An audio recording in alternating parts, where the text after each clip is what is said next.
Okay, so everything we're saying now is being recorded, and I will post this out to the United Culture of Africa later. So members who Yeah. could not attend will have the ability to hear some of the discussions taking place. If somebody just came in, and again, I'm not Yeah. privileged to see the person name. Uh, who just came into the group? Again, I'm not. Otubua Sian Sapo from Ghana. Oh, well, uh, I do ask everybody who comes in, uh, out of respect of you, to greet us in your native language, please. Do you speak Tweet? No, I speak Dandy. Okay. So if you will, how you would say hello in your native language, please do so, sir. Me Nanye Anyamime. Here I can family. Okay, That's speaking. Say greetings to you all. I hope all of you are well.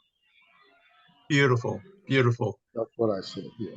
All right. So, eventually we're going to have, because I'm terrible speaking any kind of languages.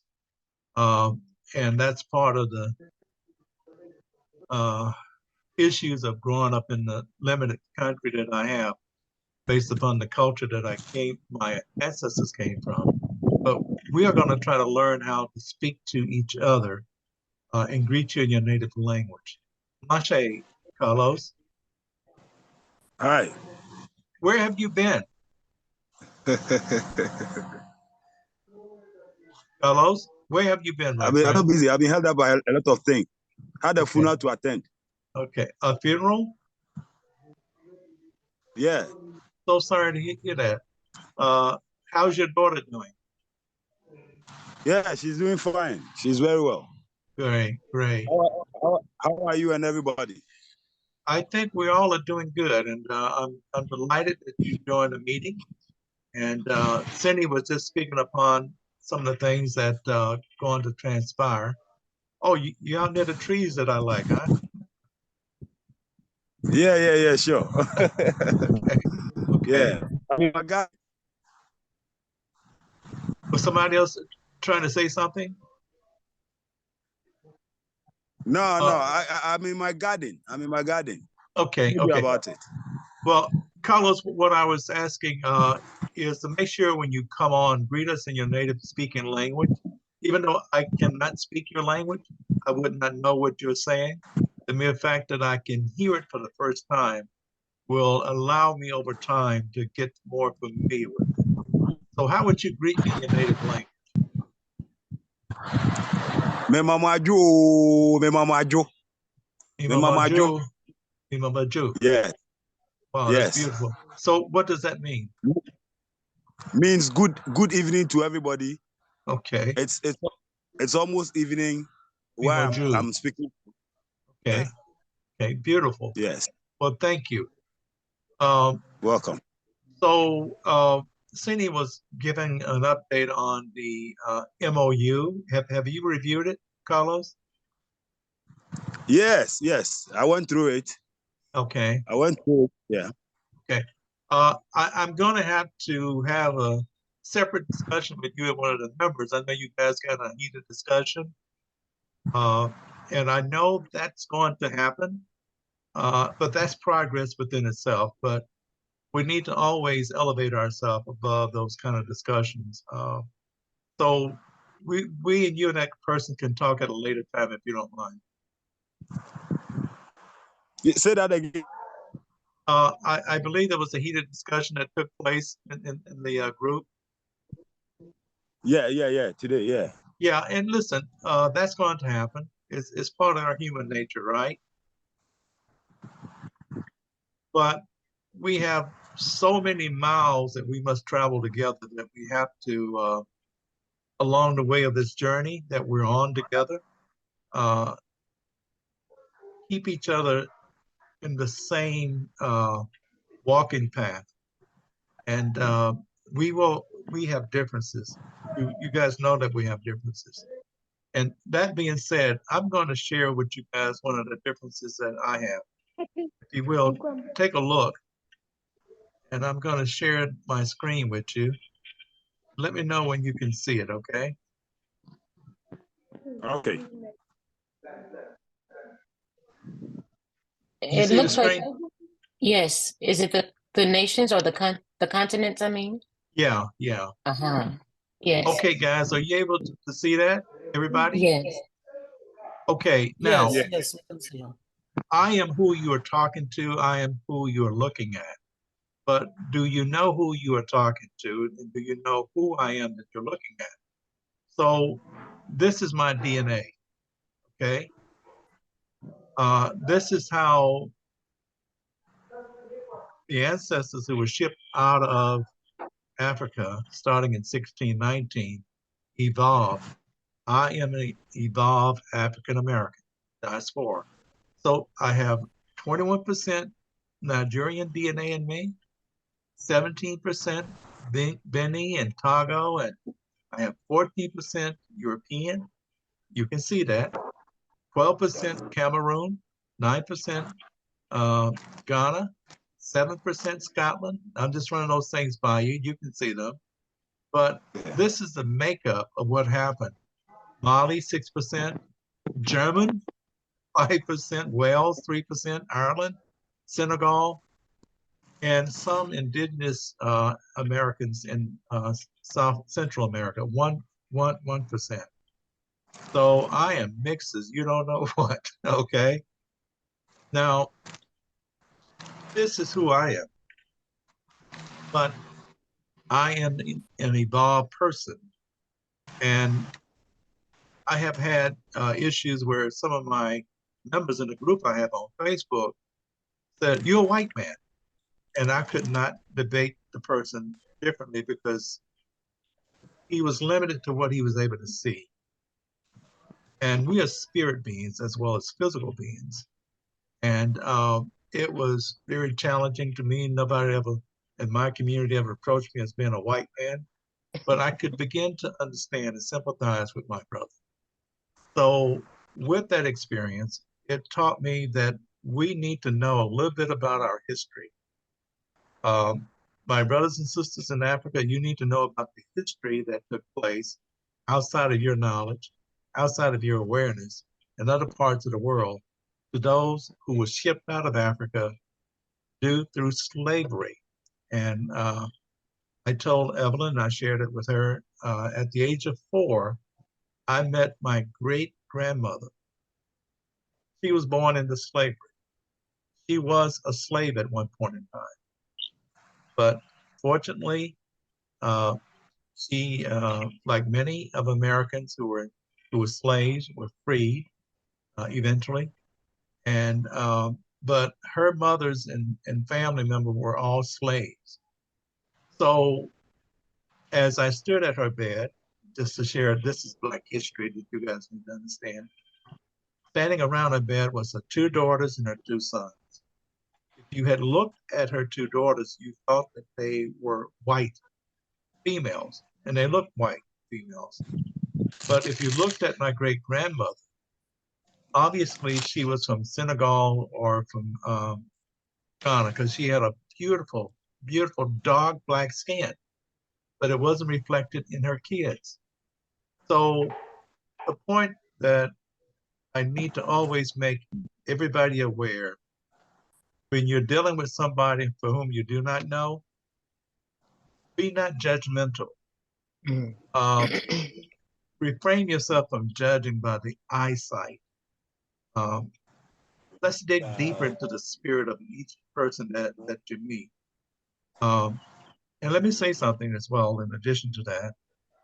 And we got somebody new that just joined the group. I can't see you, unfortunately. Will you Queen acknowledge Mama, yourself? she goes by Queen Mama, Alana's Oh, Kitchen Soul Food. Elena, you better speak up, woman. Elena? There she is.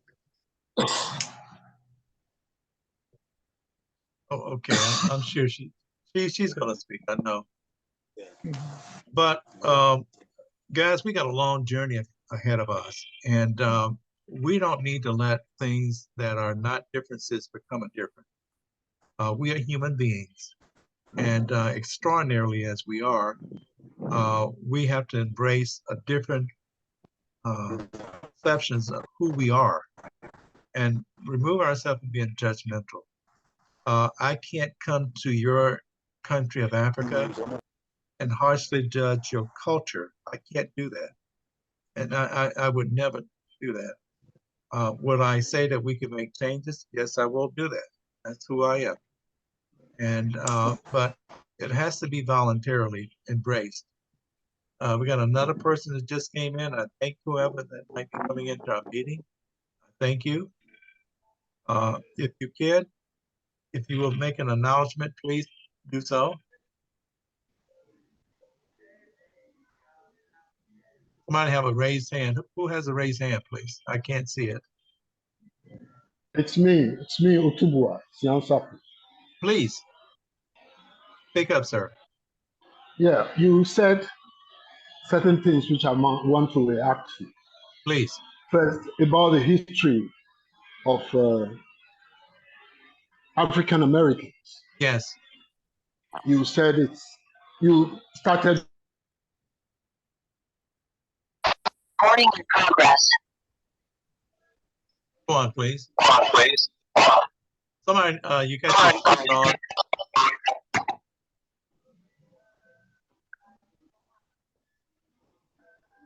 Go on, please, sir, if you will.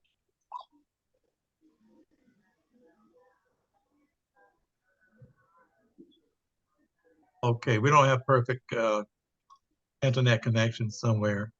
Elena, are you able to speak? Hello, how are you? Fine, how are you? Well, welcome to the family, okay?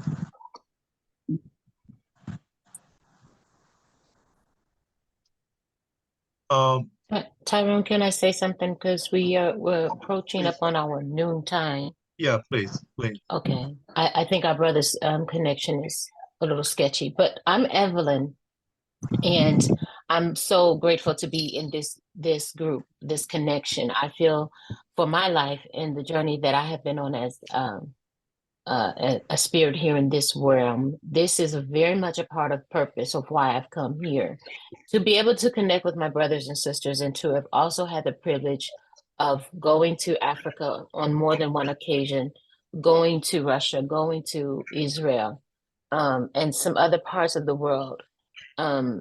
As Brother Tyrone is trying to share with us, we all have a history and a background to which we have all been affected by the experience and trauma of colonization.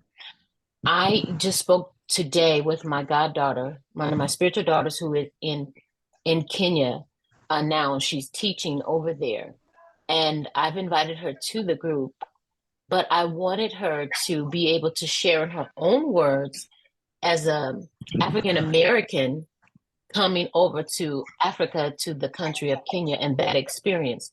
But putting that aside, I want to say this about our group. We are in the process of constructing a house that has never been constructed before, with elements and tools and experiences from individuals from all over this world. And what connects us together is our DNA, is our tie to the continent of the motherland, Africa. I'm like Dr. Cook. I've listened and looked at the chats and the back and forth, but is our goal to be right, or is our goal to establish something that is right?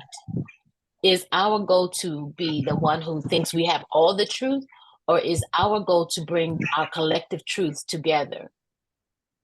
I pray that it is the latter of each statement that I've made, because everybody has an opinion, and we are here in a safe place where we can express it. But when our opinion causes us to disrespect and dishonor one another, then we have to go back and look at ourselves.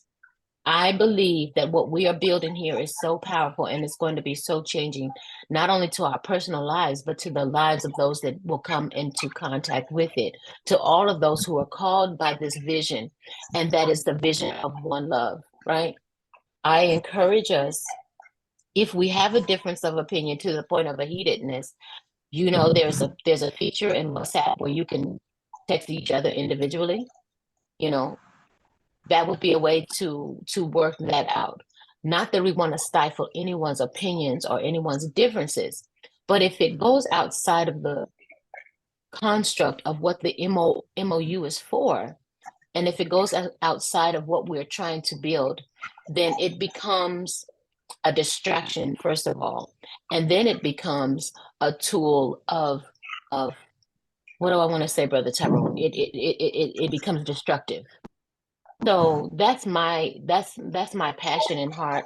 I'm so excited. I love my people. I don't even have to know you, but because you're created in the image of the Most High, I love you, right? So I want us to build, continue to build on that. So thank you for giving me time.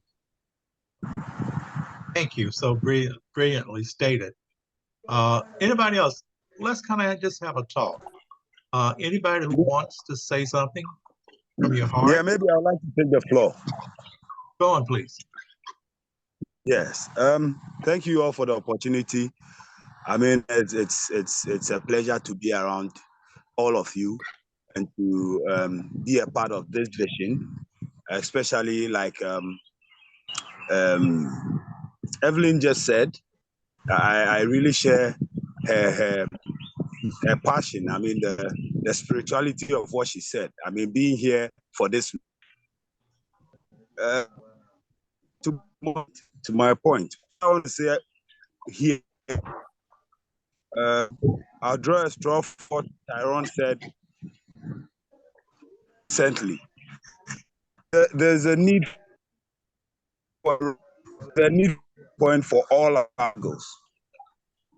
There's a need for a rallying point. I mean, what are we rallying around? What is our motivation? Is our motivation to unite outside the obvious obstacles that are staring us in the face? Are we going to be the ostrich and pretend that there's nothing that we are? You're breaking up now, Carlos. Carlos, you're breaking up. Carlos, you're breaking up. And oh, my network is bad, eh? Carlos, you may not be able to hear me, but you're breaking up. Hello? Yeah, you were breaking up. Just go ahead. My point is made. Yeah. Let's go ahead. My point is made. Okay.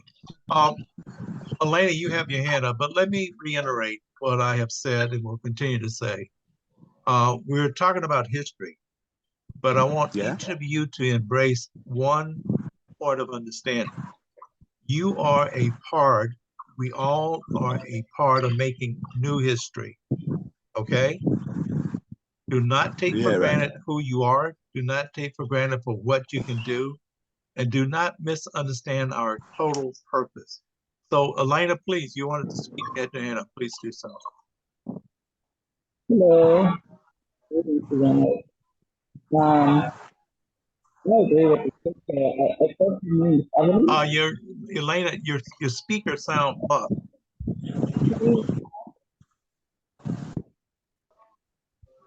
Can you hear me now? It's a little bit better. I agree with the sister Evelyn and what she's saying. Okay. I agree with her, and I believe that we have a very good group of people that are out of sincerity and out of love. And you just have to be able to, I don't know, it's like, let me just use this example. You can apply for a job, and an employer can see your resume and take you off of your qualification. Then it may be in that job where you and the owner, the CEO or the management is bumping heads. Elena, you're making such a beautiful point, but for some reason, your sound is not coming through clearly. Is there anything that you can adjust that might help? Because I don't want your point to be not heard clearly. Let me hold it down this way, and then can you hear me like this is a mouth closer? It seems to be, it's like something in the background is sort of, it's like maybe you got something on that you might have that's disturbing your sound. It may be the heater because I'm cold. Hold on. Can you hear me now? I do, but do you have maybe you have another screen on with the meeting? It's kind of reverberating where, Yeah, I just feel like because I was very close to the heater because I was cold. But I don't know. Can you hear me now? it sounds slightly better, but go on. Okay. So the point that I was, you can go to an employer and you can apply for a job, and the CEO or the hiring manager takes your resume and looks at it and say, "Yeah, great. I think we have a good partnership. Come abroad and work." And then somewhere along the line, there becomes some sort of disagreement, or maybe the working relationship is not there anymore. And then the person, the manager, the hiring manager, they make an executive decision, and they would say, um, we don't feel as though this is the place for you. That can happen in an organization, and it has happened many a times. We are coming to unite in love. We're coming to unite in unity. There are enough Pan-African groups out there to exhort your anger, exhort your false narrative of how you think, or wherever the case may be. But this group is about bringing people together in love and trying to make a big difference on the darkness that has been shed on the continent of Africa. We are trying to bring Africa into a new realm of light so that people will appreciate Africa. And we can't do it when we're constantly living in the past and thinking that everything was done perfectly on the continent of Africa. Anybody with common sense, even for yourself, know that we are not perfect individuals, and we have all done our wrong in our own way, but we strive to make things better.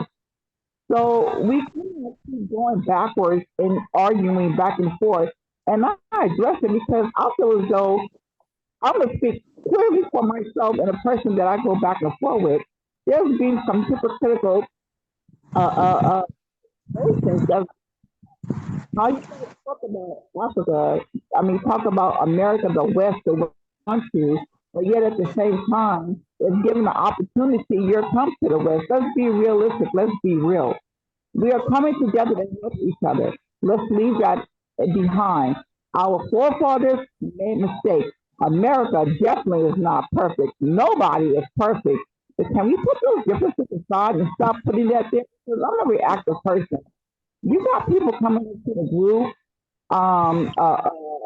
that brother Sydney is adding, and they're reading this information, and some of them have no clue about the Atlanta slave trade. Some of them have no clue about their own forefathers or what happened on the continent of Africa. So if I'm a baby coming into the group and I'm reading this information, and I don't know anything, I'm going to believe it. And that's what has pointed and messed up the minds of many. You have people in positions to feel as though everything they say is right. When I speak, I'm speaking from facts. I'm speaking for evidence. I know so well America is not no perfect country. I know, Yeah. but I'm also letting people know some of the truth that I have learned, that my ancestors have taught me, that people that live in Ghana has taught me, that people that live in Nigeria has taught me. I'm teaching. I'm an educator. I'm a teacher. My goal is to try to help educate and elevate people to a better level in life, not to keep people in darkness and behave like I never did it, or I never did, or America never did wrong, or Germany never did wrong. Look at the Holocaust that happened in Germany. Look at all the COVID. Look, people died. Uh, a lot of them, like Africans, were Italian. When we speak about French were the first black Africans. It was white colonizers that adopted themselves as French people. When I speak about, coming from diaspora, and I made a comment and I said we had the biggest mouth.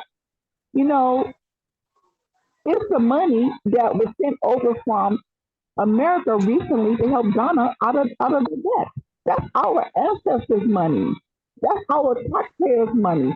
They're not even giving us that money freely. Yeah. So that's Yeah. why I made a comment. I said, yeah, it's mouths just making noise. Because it's our people, the collaboration with the diaspora, that's writing the government at this time, the president at this time back to make sure that they do right by Africa. And I believe that when we come together and work in love and unity with our present situation, our present voices, as we move forward, and we can't keep spinning the wheels going backwards. We're not going to get anywhere. Wonderful. I love what is happening. We are, in theory, we are all babies. We are. And we are all trying to teach each other meaningful things as we grow and become better people than what we are. And we all have that capability, those capabilities rather, to elevate who we are. So I think everybody has to kind of take a deep breath and realize that we're just at the beginning. If we can look into 5, 10 years from today into the future, we want those young people to be able to look back and reflect upon each and every one of us that we're coming together. It's not about an individual thing, even though we are individuals. Let's understand that. But I love what Cindy is promoting, his sense of taking hold of some of the difficult conversations and developing the concept of love is certainly needed. But we are just at the very beginning of developing something that has separated us, by the way. We've been separated since 1619 from the motherland. And so much has happened. And if we all try on this journey to keep a calm mind and understand what we are doing each and every day, how we are adding bricks to this building that we're developing, I think we're going to be okay. We're going to have some hiccups. That's just human nature, and I got that. I have feelings like everybody else. But I think we have too much at stake, each of us. I think we have too much that we can do, each of us, to add to the whole of what is going to happen. So everybody, I say to you, don't take for granted who you are. Please do not take that. Don't think that you're insignificant or very significant. Everything you do, everything you think, when you bring it into this group, that Cindy, and I give him great credit for steering, we have to be part of it. We have to find out who we are, but we have to understand each other very meaningfully in such ways that we can grow. In a few minutes, our meeting is going to kick in with the Exploring the Continent of Africa group. I will take that and post that out so members of the group can also, Exploring the Continent of Africa, can be made aware of it. So please be aware of that. Somebody have a hand up? No, I don't think she took it down. Can I share house rules before we get started with the Facebook please. group? Yeah, please. Yes, house rules, everybody. If you will be so kind to, unless you're speaking, mute your phones or mute your microphones. And if you are speaking, be sure to be in a quiet space. We do know that there are challenges with the network at off times, but any background noise can be distracting as well. And do use the reactions if you do have a reaction to what someone is saying. Those are always fun to see.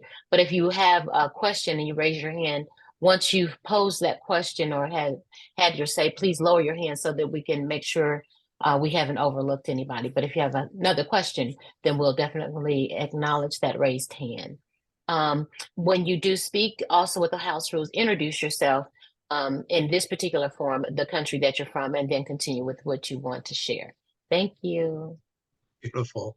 And everybody, another reminder, I get long-winded and I don't mean to do so, but let's stay on course with the subject that's being discussed and try to limit the extent in which we bring forth our discussion. So I'm getting ready now to post this out live on Facebook to the Exploring the Continent of Africa Facebook group. So please hang in there.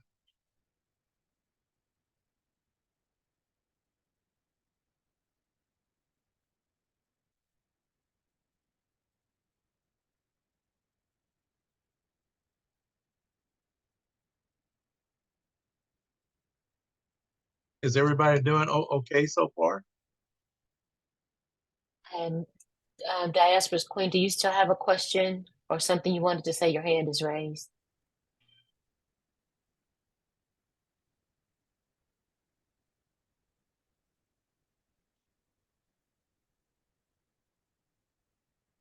Okay, let me confirm.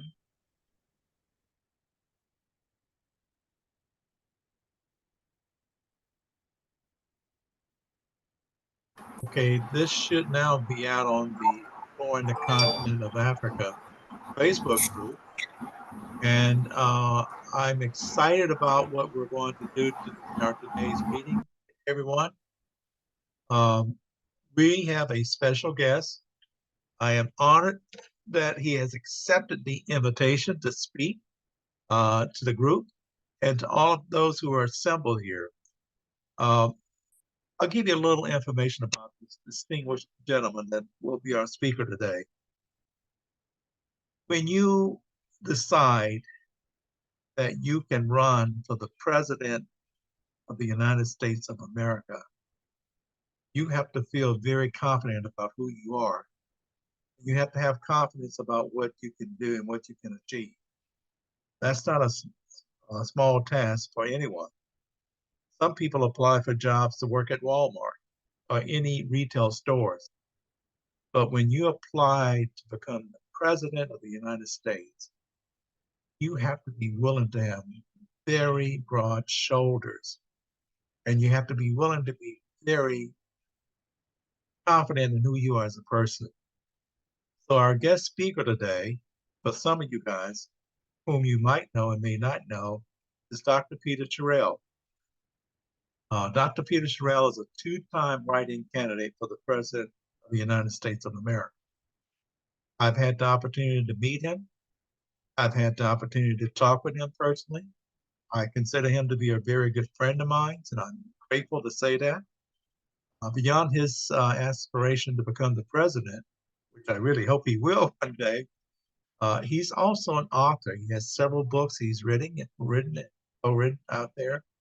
So Dr. Peter has made himself to be an extraordinary person.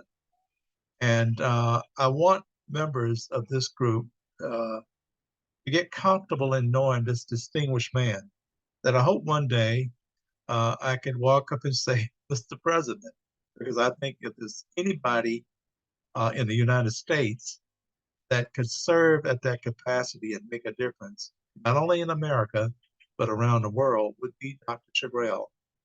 So, Dr. Pete, will you cut your mic on, sir? Dr. Terrell, I see you're in. Good morning. Yeah. Good morning. Good afternoon.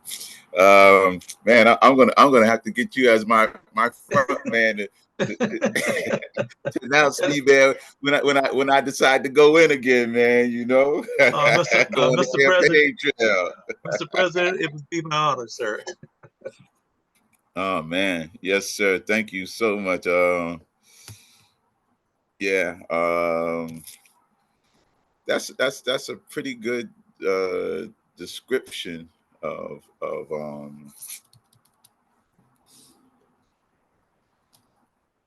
introducing somebody who seriously seeks to take on that office.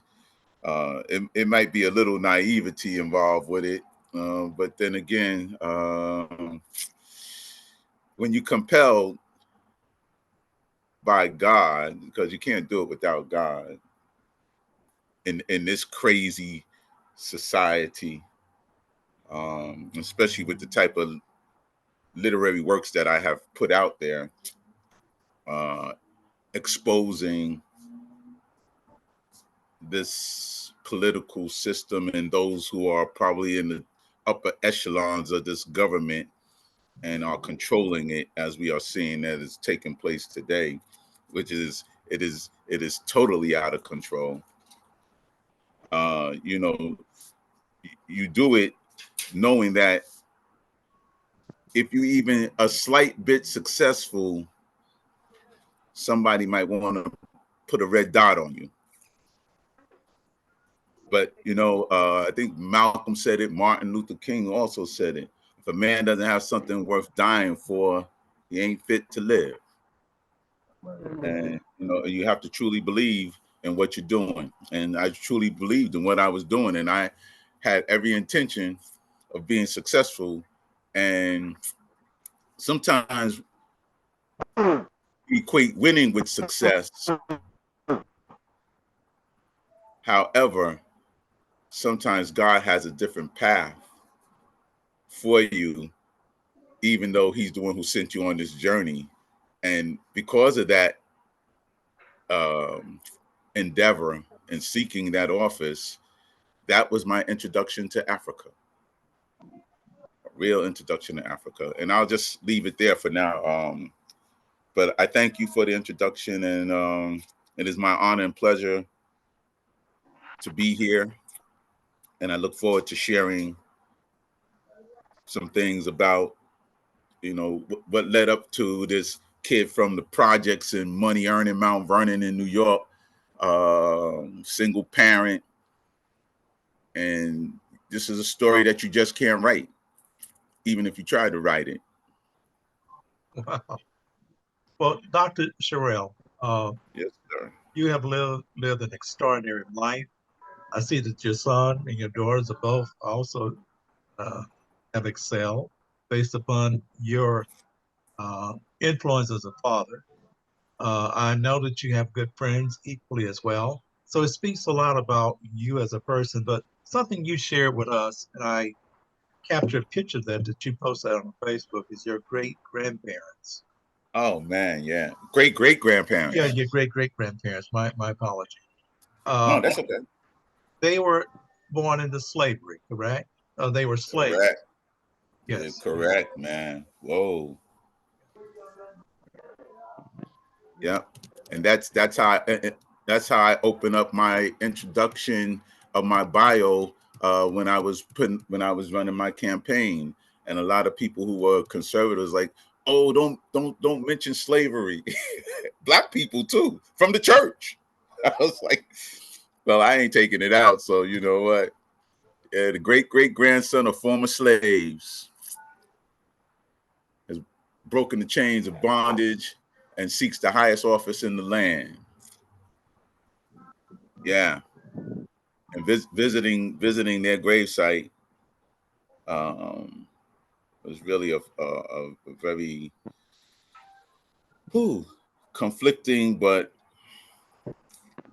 deep feeling of pride and look where we have come thus far, and we come this far by faith, leaning on the Lord. Yeah, man. All right, now, don't you start over there. All right, Pastor. What you know about that? Baby. What you know about that? Yeah. No. See, and that's what I'm trying to help people understand. That it's because of what was brought through the ancestry in this family lineage that is deeply rooted in God. And whether we like it or not, or we might not have liked it so much when we were kids growing up, having to go to church. Ain't had no choice in the matter. But like the saying says, train up a child. Dr. Sherrill, I think you might be looking at being called Pastor Sherrill, but we all speak from the heart, and I love how you're speaking. You know, you spoke about Africa, and your running for president seemed to have pointed you in that direction. And since you have been pointed in that direction, could you share with us what are the things that you have learned about Africa that you were totally unaware of before running for president of the United States of America? Well, the irony of running for my relationship with Africa, first, it was interesting. And even though they couldn't vote for me, somehow this following emerged from Africa, South Africa, the Gambia, Ghana, Guinea, and I wasn't really that in tune with it. I was like, well, you really can't vote for me. But I mean, there was this love that developed. And let me just back up for a minute, because here's where it really transpired. My sister convinced me, pleaded with me, virtually begged me to do my genealogy. I was like, I don't really want to know nothing about that. You know what I'm saying? Whatever. It is what it is. Grew up in a single parent home. What?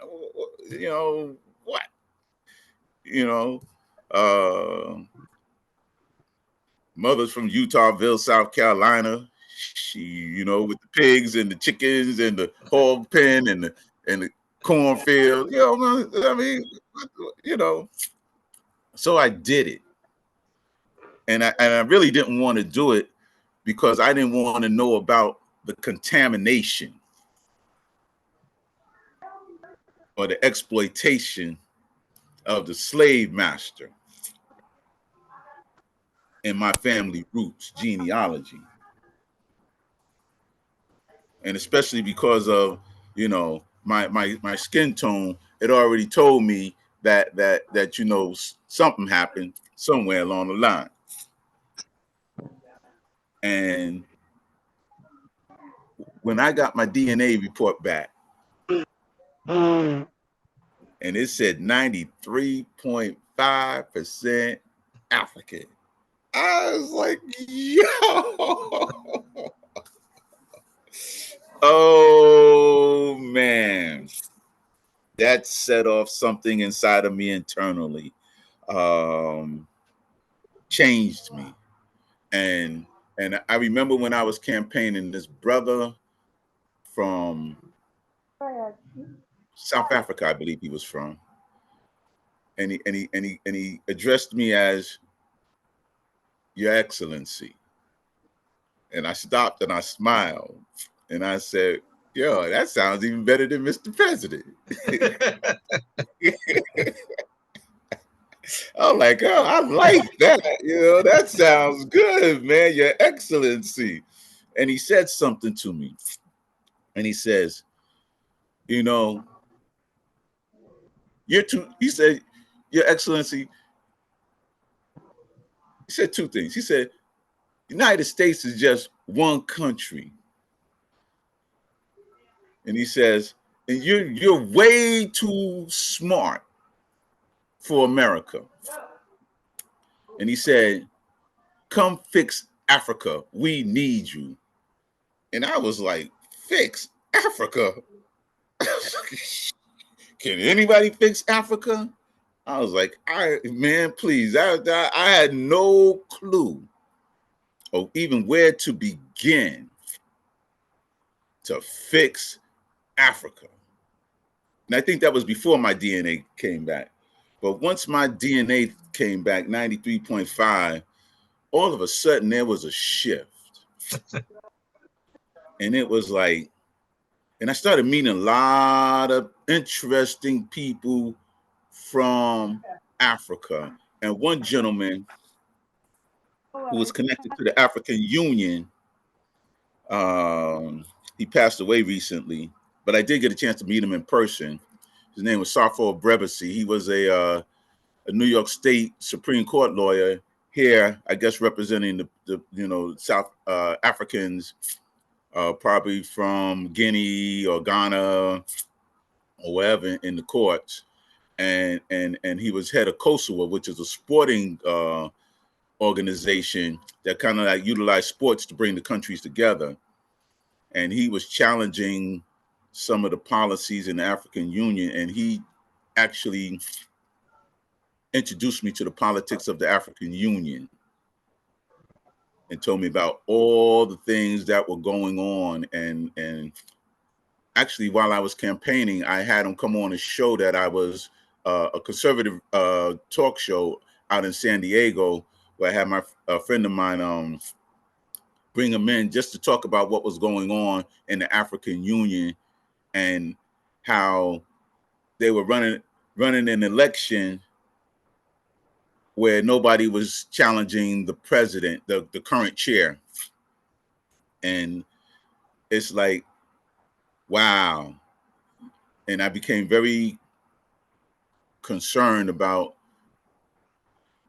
democracy in Africa. And I think myself and those of y'all who may know Dr. Cook basically did a presentation about democracy and economic disparities and, positions for the future in Africa and how can we achieve these things. But I started meeting a lot of people influential people from Africa. And just this one last note, my good friend Safo Brebesi, may he rest in peace, through a good friend of mine who introduced me to Her Royal Majesty Deneo Mako from Northwest region in South Africa, introduced me to Safo Brebesi. And so he invited us, she was there in South Africa. So he invited her to attend this birthday party for the ambassador of Nigeria, I believe. It might not be Nigeria. I may stand corrected on that, but anyway, it was a woman, and so I was on a video call with them while they was celebrating a birthday, and she gets on the audio on the video, and she says to me, "Oh, so nice to meet you, and congratulations on your campaign." And I was like, "Congratulations on my campaign?" I said, "But I didn't win." And she just smiled. And she kind of shared the same enthusiasm that you do, Mr. McLean. And she said, it was almost like she said, "Silly boy." And she said,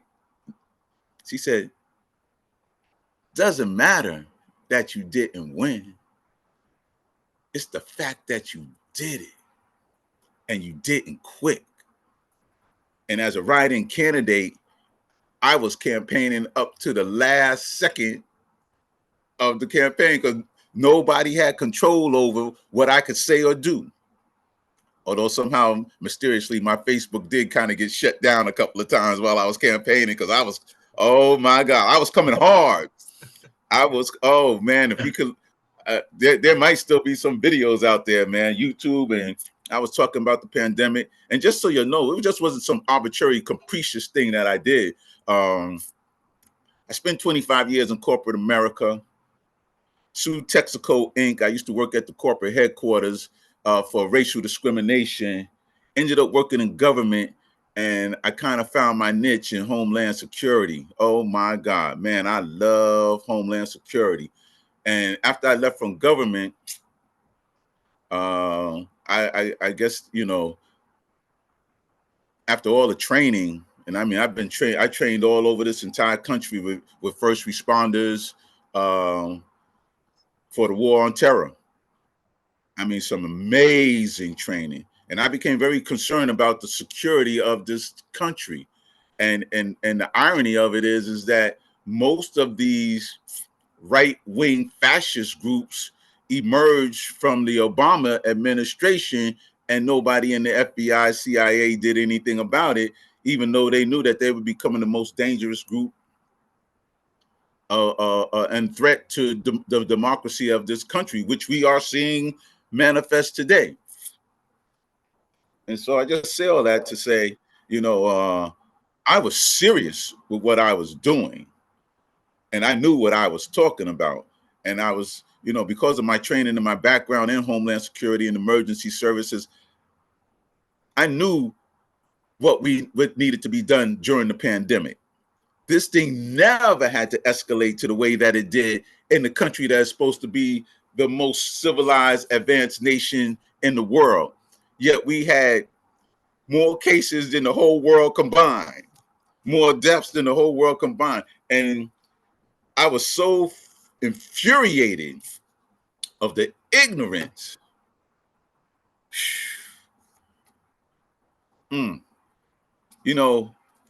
Who you select for leadership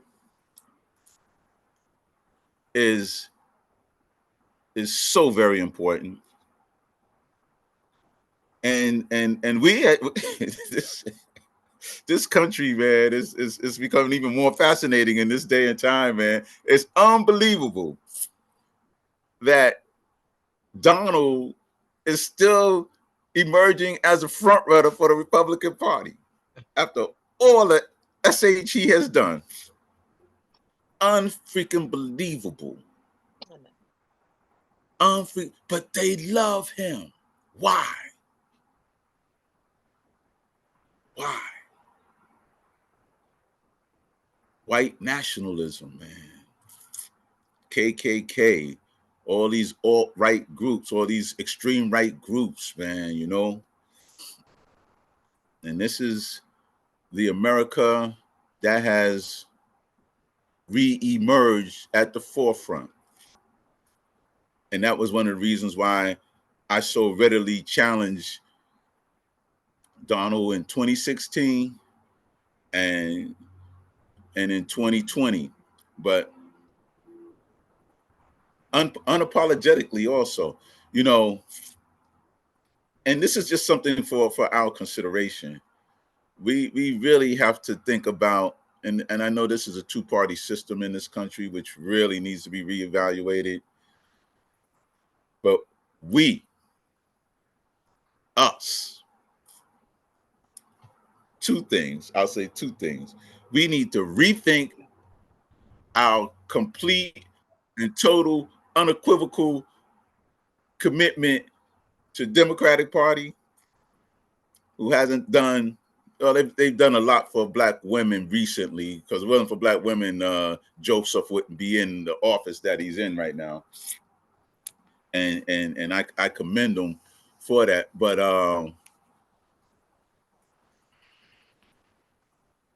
they'll do anything for they'll do almost anything for the support of our vote.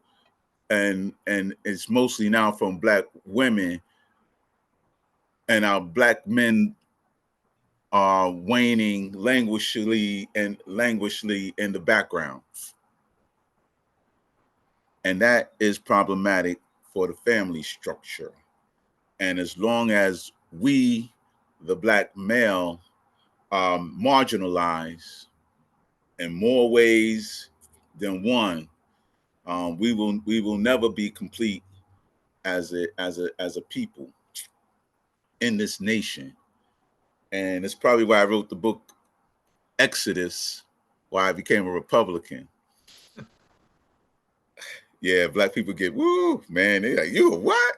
But anyway, it really just opened up our eyes to how, and the timeline of when we left from Republicans to become all out, flat out Democrats.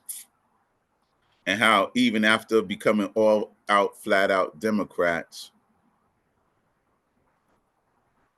Democratic politicians are in charge of most of the ghettos in America, in urban America. And most of them are, you know, they say that the Republicans are the racists. And I used to say the same thing too, because I was a Democrat for almost 40 years. I submit that they both are. but nevertheless, we need to rethink that part of our politics on how we vote and who we vote for, even for our Black leadership. They are guilty of leaving us languishing also. And my other thing is the reason why I entitled the book Exodus, because it was biblical.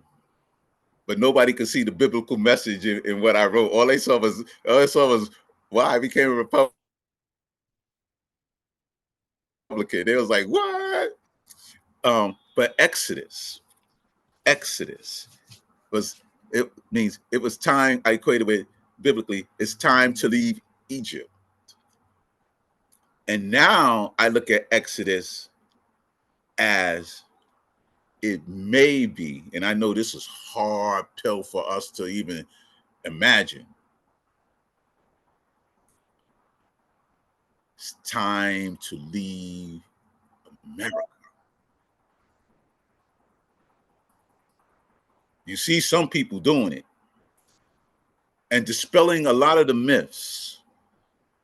Because see, as long as we're separated, this is what I believe, my personal belief, as I embraced my Africanism.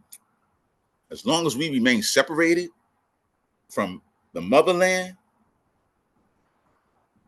Africa can never be whole, nor can we here in America. So imagine, and there was some, when Moses led the Exodus out of Egypt, and there was some who still wanted to stay. There's always somebody who wants to stay. And be like, I'm not leaving Egypt. You're eating leeks and onions, but you don't want to leave Egypt. You have a few of the amenities afforded us in America, but given any time and situation in this nation, you can get stopped by a police, and that could be the end of your life. Let me tell you, personally, when I left from government and I was no longer driving an official vehicle, man, I went through a period of where I was actually scared to death to drive, especially because we had New York, we was stop and frisk. Now, I've been stopped and frisked, and I've been stopped in my car illegally. But you know, it ain't no illegal when it's stop and frisk. And Bloomberg had nerve to run for president and talk about, I'm sorry, I said I'm sorry. Mother, ooh,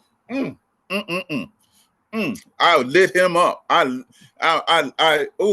off on Bloomberg, man. I was like, if you even think about supporting this idiot who ruined millions of people's lives in New York from stop and frisk. Because see, stop and frisk, they take you automatically to jail and put you in Rikers Island. And I know somebody had to hear Rikers Island. But anyway, I was terrified, man, to drive because I didn't have that shield of protection. I didn't have that badge anymore. It was like, oh, man. And you watch these things that take place in our society. Still, even after George Floyd, and you see these horrors take place and transpire in America for us. But yet, and I understand, you know, Martin marched and fought for integration. And actually, I based my book Exodus on I wrote a chapter called Integration versus Assimilation. Is a very different, two different things.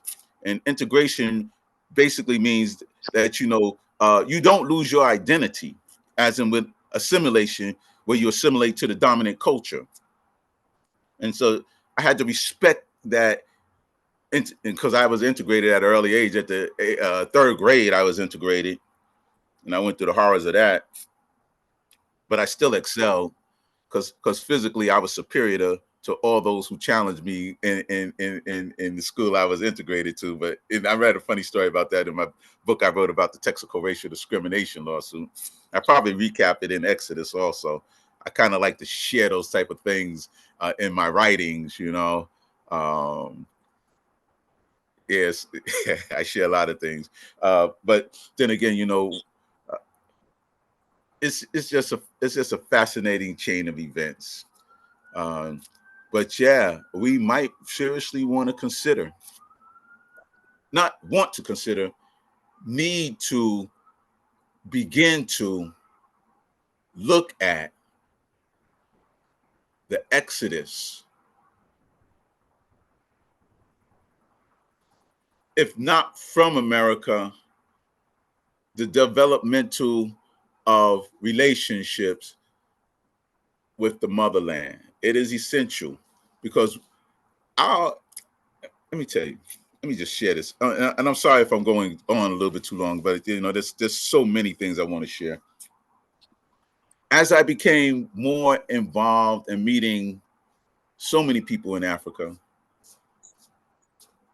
the business and economic opportunities that are in the motherland are endless. I mean, like Dr. Arakana Chahumba Kwao, who I actually had the opportunity to meet. I don't know if y'all heard of her or not. You really need to go on YouTube and check out her video, how she got ousted out of the African Union when she was the ambassador for the United States. Phenomenal woman, phenomenal. And she's calling for us to come back home. But the opportunities that are in Africa, the people that I have met, and she makes a point. She said, even though they've been in here for hundreds of years exploiting the continent, exploiting it, still exploiting it, they've only exhausted maybe 10% of the resources in Africa. Maybe 10%. Their resources, and as I become to know people in mining, in the mining industry who own mines, and I'll just give you this one example. There's a group of individuals in the country, in Guinea. I'll just say in Guinea, because it is in Guinea. Guinea Conakry. Small company owns a mine with bauxite. 200 to 300 million tons of bauxite in the ground. And this is just a small company. And Guinea is the largest manufacturer of bauxite in the world and has the highest quality of bauxite in the world. And just a small company has 200 to 300 million tons of bauxite in the ground. Unrefined, it's worth $30. And we know that most of Africa is not industrialized, except for the major companies who come in and exploit the resources in the ground. And that's probably where I'm headed next, to stop that exploitation. Or just say the industrialization of Africa, for Africa. Unrefined bauxite is worth $30 a ton. Refined is worth $1,200, I believe, or maybe $1,700. I'm not sure. How many? That's like 300, 400 times the value. And it's the same thing with cocoa. African countries produce 70% of the cocoa in the world. They sell it for about $50 a ton. Nestle's, Cadbury's, and all these major manufacturers, Swiss chocolate, major manufacturers and chocolatiers of the world, but mainly Nestle's, Cadbury, Hershey's, they make over 2,000% profit from the cocoa that is sold to them unrefined because African countries don't have the refining capabilities. And the goal and objective of most of the European and Chinese, and I'll get to them in a minute, in Africa is to make sure that Africa doesn't become industrialized on its own. China, they come in, they bribe the leaders. I was talking to somebody in the DRC. It's like, because see, with the satellite technology, they know where everything is. They say, okay, we'll give you 500 million they give a suitcase 500 million. But at least they don't just come in and take it like the Europeans, man. I saw a documentary on DRC, and it was heartbreaking what happened in the DRC. The Chinese come with 500 million and they get the land for what, 100 years? That's worth 5 billion.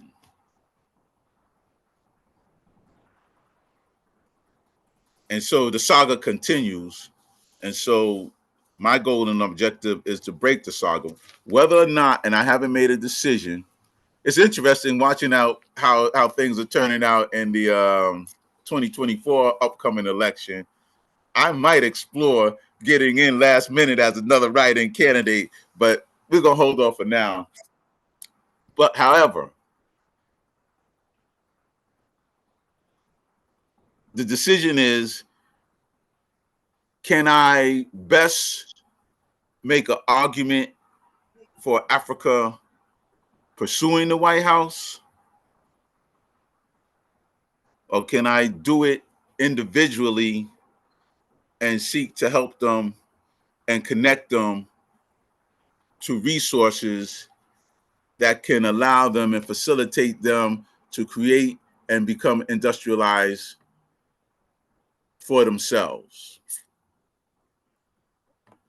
And so that's where I guess I'll stop right there. If there's any questions, excuse me if I went off script.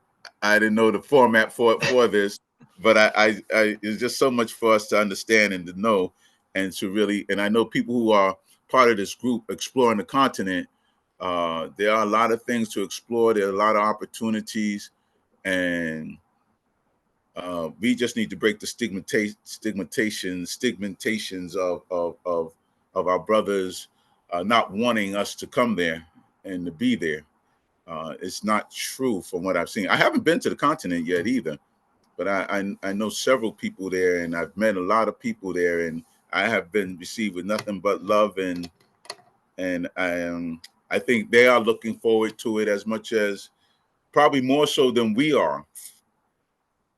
And so we really need to, and that's why I'm glad to see that this group exploring the continent of Africa, exploring the continent is growing by leaps and bounds.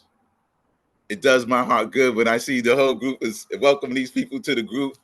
I've been very busy, but it's so good to see that people are joining this group, exploring the continent.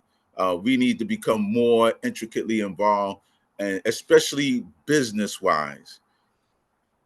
We over here in America, us African Americans, we can make a huge difference, because if we start doing business, please, the amount of resources that are in the ground, the rare earth minerals, you don't have to be a major mining company to build an empire, build a fortune with the resources that's in every country. There's not one country that doesn't have these resources that the whole world is starving for. Africa, my last thing, how the hell is Ukraine responsible for feeding the world and feeding Africa? Explain that to me. Come on. Come on now. How is Ukraine, wheat from Ukraine, responsible for feeding the world and for feeding Africa. Africa can feed the whole world 10 times over. But I remember Dr. Arikana Chumri made a statement. She said that in Ghana, when she was doing the welcome home thing, they have to go to some European country to be taught how to grow chickens. And I'm like,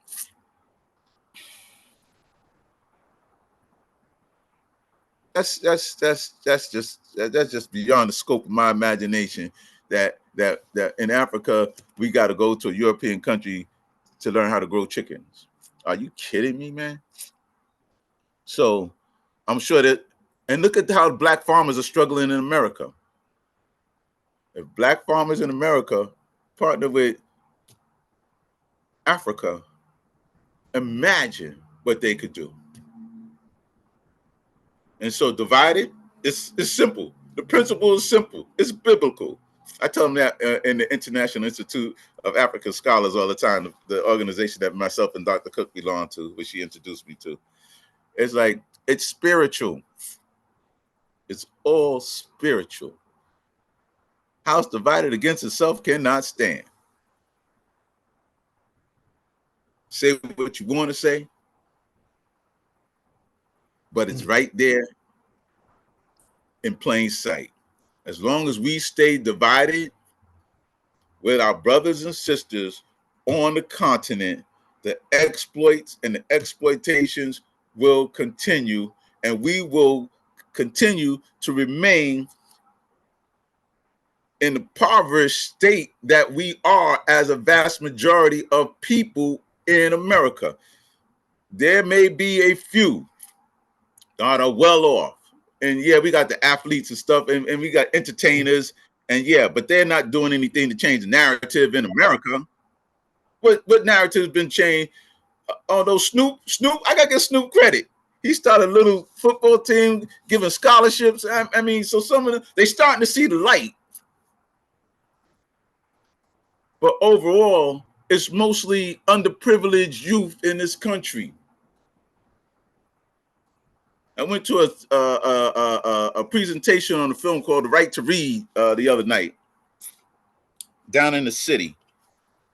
And so the NAACP is taking this up as a constitutional issue and a right to read because 67% of the students can't read.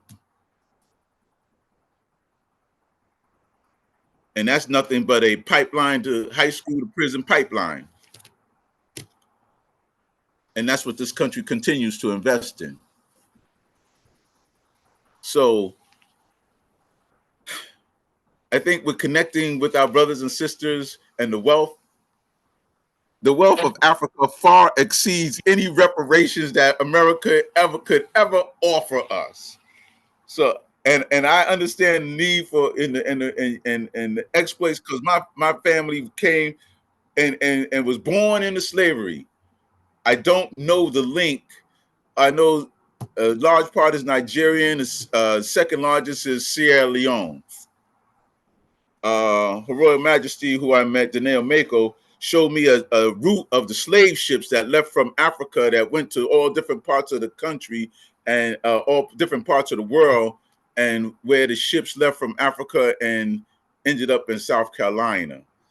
So that might help me trace back to origins, because after my great-great-grandparents, I don't know.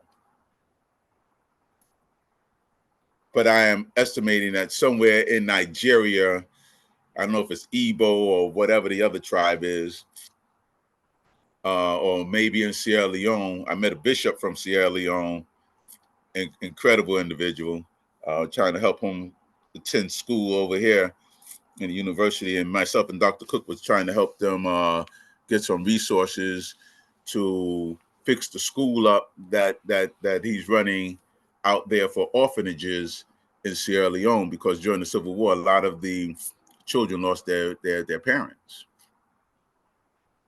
And so, you know, economics can change a lot. And so if we can start getting Africa and the Africans and share our knowledge with them of entrepreneurship, even corporate America, even farming, or whatever industry that we have had the opportunity to be a part of. We can see real change in the world, and we can once again take our rightful place as leaders of the world. Thank you very much for listening. Mr. McLean, I yield my time. I guess that's why I can't be a politician. They'll be shutting me down in Congress. Dr. Sherrill, you exceeded your time. Dr. Sherrill, take not for granted who you are. Take not for granted for what you can do. And as I have told other members in this group, we can talk about history, but we are today's history makers. No matter where you are in the world today, we can make new history. So that's what we are embarking upon, Dr. Sherrill. Yes, sir. I'm sure there's a lot of wonderful questions from different people, and I'm going to ask someone to stand tall in this meeting. Evelyn, can I ask if you will conduct that, because you are so great. And Dr. Sherrill, I don't think you met her, but you will get to know her. And I want you also to meet Cindy, who is in the Gambia. You've really, I got to connect you two together. But Evelyn, if you're still there. From the Gambia, you said? Yes, from the Gambia, yes. Oh, I have a good friend in the Gambia, man. He had the whole village watching me when I was doing my live videos on Facebook. Wonderful. Had the whole village, man. So you need to meet Cindy. Cindy has an MOU that he's taken around the various nations and in Africa. And this is political, but it's also the growth pattern. So I'm going to connect you with him so you can kind of expand a little bit more understanding. Evelyn, if you are available, I would love for you to overtake this meeting in terms of recognizing the different people who care to speak. Would you care to do that, please? That is perfectly fine with me. First of all, Dr. Sherrill, thank you so much for sharing with us on today. You are truly a well of inspiration and information, and we're looking forward to more opportunities to hear you share with us. This is my first time becoming acquainted with you, but since you were sharing, I was looking you up on the internet, and I would like to put your books and where they're available in this chat, as well as your website. So if you will allow me to do that, I will. Do we have a question? I know Cindy is here. Cindy, do you want to speak? And did you want to have a comment to all that Dr. Sherrill shared with us? Cindy? Yes, of course, Evelyn. Yeah, Okay. I can hear you. Yes. Okay. I'd like to speak because even Dr. Peter, I communicated with Peter some time ago concerning his Gambian friend. Yes. Okay. Yes. I recognize it. Yes, sir. Yes. Yes, I communicated with Sobe Wali when he was having this problem, and finally we ended up that he didn't want the help from the National Disaster Management and things like that. But since then, we haven't communicated.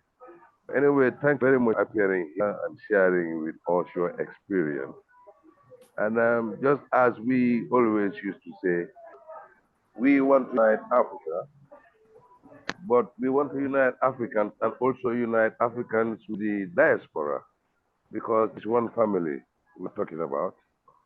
And this group here, the United Cultures of Africa, that I created, but Chiron and touring of the African continent, his group, I think United Cultures of Africa is a base where we want to unite the diasporas themselves, because I've learned that the diasporas have many different groups who want to come to Africa, but each one is doing your work separately. But United Cultures of Africa now to unite the diaspora and Africa, and also unite Africans and the diaspora, because their family is founded. and we represent our diaspora family in or they will claim Sandy, I think you're moving around, but you're breaking up the same token. okay, work is a bit Uh, what I'm saying now is we as the United Cultures of you're still losing, Sandy. I think this should Let be me let me possibility just let me for us just to interject unite for a the second, Africans to Sine. unite with that. Sandy, will you hold on? Go ahead, Dr. Terrell. I would say the And one we as person. United Cultures of Africa would be linked to diaspora until Hold on one second, Sine. Sine, hold on one second. I just want to share this with the group. okay. The one person who was probably doing the most to unite the diaspora is Dr. Arikana Chahamari Kwao. Because of her position as a former ambassador to the African Union for the United States, she knows everybody who's anybody in Africa and in the diaspora. She's part of the ADDI. And I mean, when she has a Zoom meeting, it's like close to 1,000 people on it. If that is one person, and see, when they ousted her out, see, they don't realize what they did. When they ousted her out of the African Union, that catapulted her and put her on a whole different mission. She is totally committed to bringing us together, which I never heard of her prior to that. But that might be, and that's how I learned so much about what was going on in the African Union. If you Google her and listen to her interview on Roland Martin, unbelievable, and you'll start to see the crimes against humanity in Africa initiated in West Africa by France. Now, I would never have believed that somebody could have told me that France is responsible for the amount of treachery on the continent. I would never believe, it could never get me to believe that. You think of France and love and Eiffel Tower and all it. Treacherous. And that's why they ousted it, man. She went on a rampage about France and Africa and all the things that they have stole, the hundreds of millions and millions and millions and $500 billion that they take out of Africa's economy every year. And what's his name? Who's the president of France? Whatever his name. I can't think of his name right now. But that's whatever his name is. He ordered the chair who's in Chad. Macron. Yeah, Macron. He ordered the chair to have her ousted. And that's when I learned about how Chad, the president of Chad, Faki from Chad, is nothing but a puppet for France in the African Union. And he ran unopposed in the last election in 2020. And I won't get into conspiracy theories about certain things, but anyway, it's just unbelievable. But she is doing awesome work right now in uniting the diaspora throughout the world. She's uniting them, and I haven't been that active in it because I've been working on some other things, and I've kind of left the political spectrum to join the private sector. But I can tell you, the unification is coming. How Martin Luther King said, "I've been to the mountaintop." I can tell you this: you will get there. Let me tell you, the unification is coming, and it cannot be stopped. And Africa's economy is about to become one of the largest and most prosperous economies of the world. Awesome. We've got about 5 minutes left in this presentation with you, Dr. Sherelle and Cindy. We thank you in our goal to heal and to bridge the divide that has kept us separated. We want to continue talks like this. We've got about, let's see, we've got about 4 minutes left. Do we have another question while we have Dr. Sherelle here? Diaspora Queen, is that your hand raised?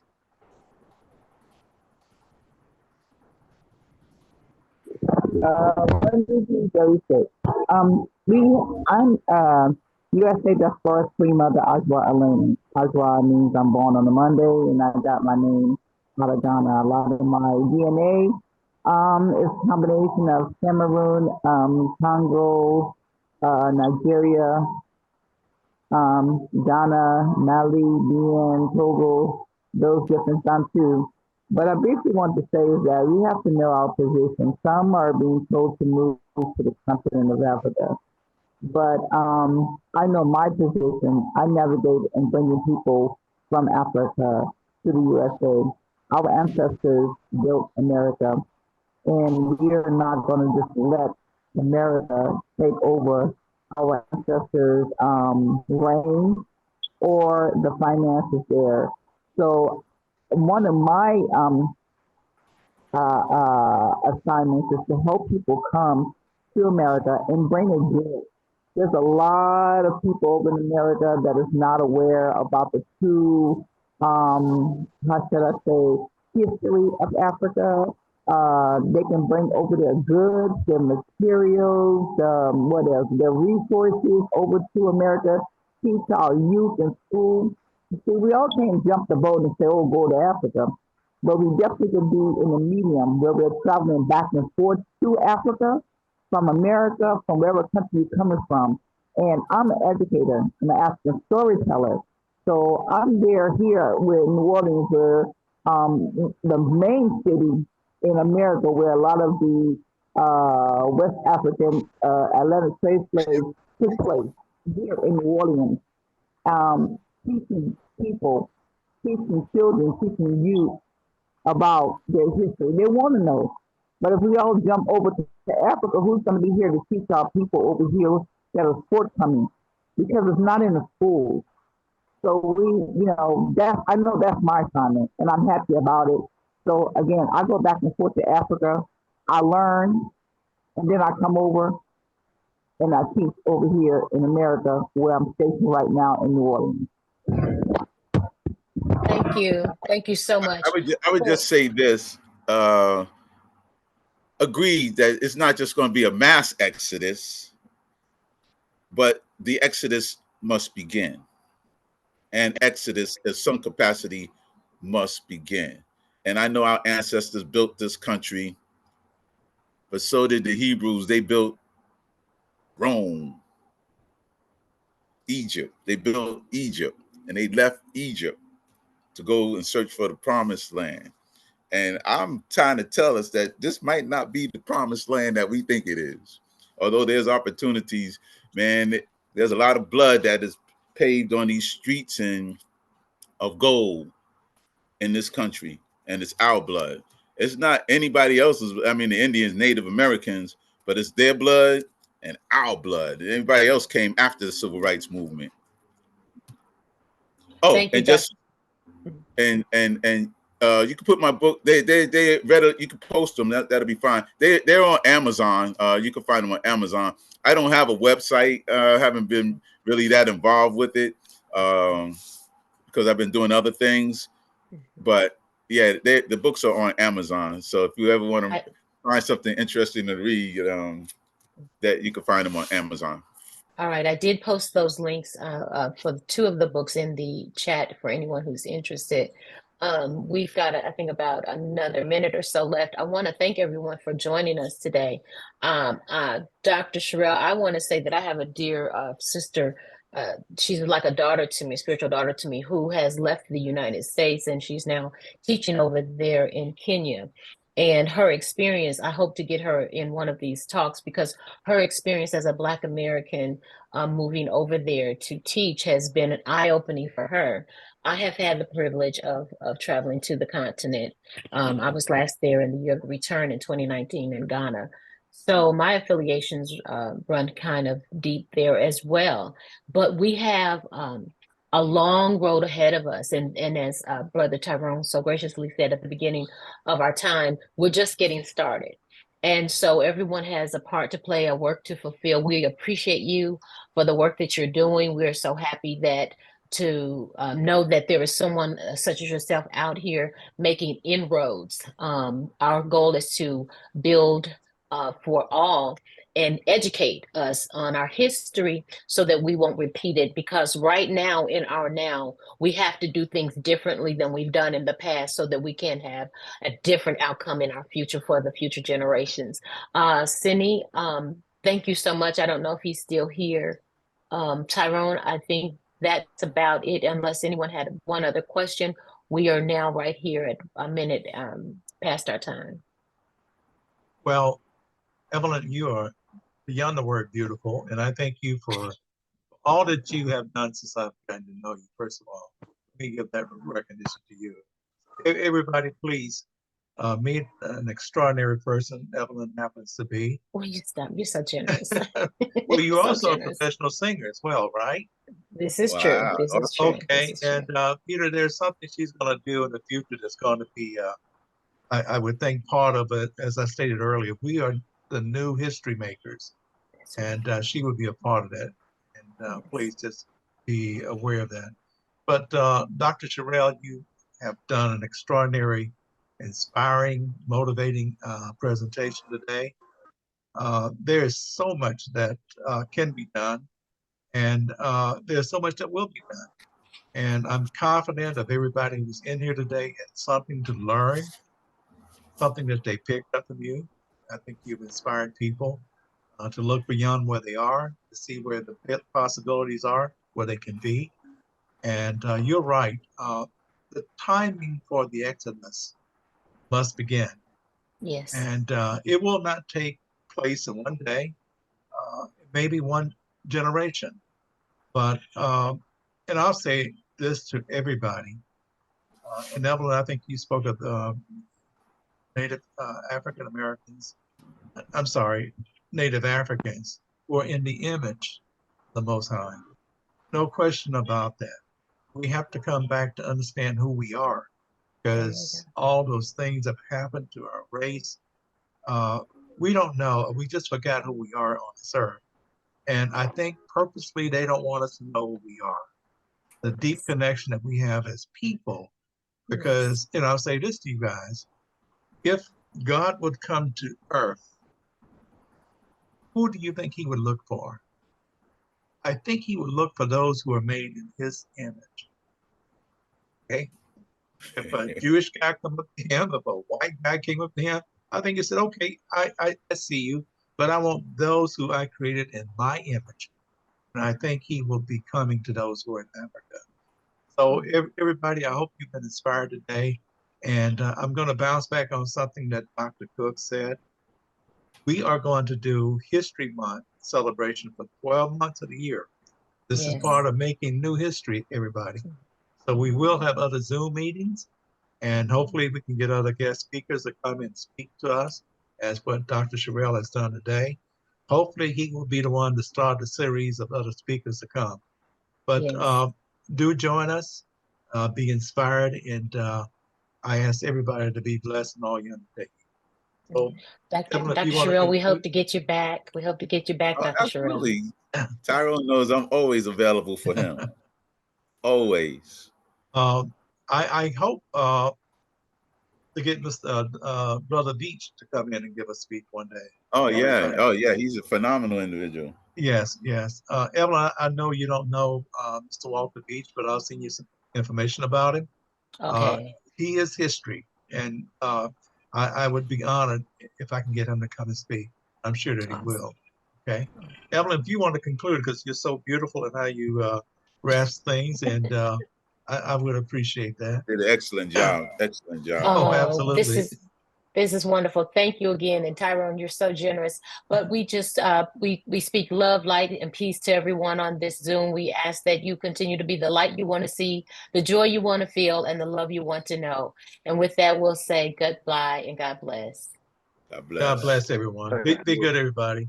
Take care. Thank you. Thank you, everyone. And Thank you, you. Tyrone. All right, brothers. Thank you, everyone. Bye, Sandy. Bye, Evelyn and Tyrone, everybody in there. Bye-bye.